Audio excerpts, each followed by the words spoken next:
Good morning, guys. Nick here with Kaizink. I'm in the darkroom today over at the UniKote, and I wanted to show you guys an improvement I have. So anybody out there that's using the UniKote or deals with emulsion knows that once it dries, it gets hard, and once it gets hard, it's real difficult to remove. So in using these UniKote, the aluminum that they use here has a bunch of different grooves in it.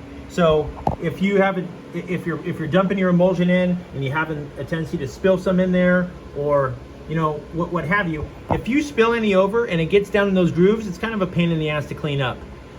So what I've found here is similar to one of my other videos down here where we're using the Arlon floor laminate. It's just an Arlon floor laminate, and what that does is when the emulsion falls on it, it just beads up, and as soon as it dries, it's very easy to remove. So I've taken that same idea and transferred it over to here. So what I've done is I've applied a strip to the top of here, as well as to the back side of it and the front side of it. I've similarly done it the same thing with the front bracket that holds the trough, and I will be doing the same to the back bracket that holds the back trough.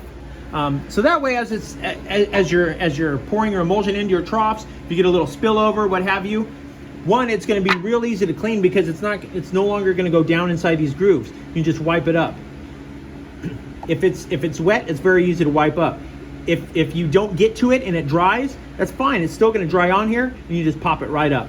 So saving a lot of over processing there with having to get it wet and scrub it and clean it. But the best thing is just control your emulsion. Thanks, guys.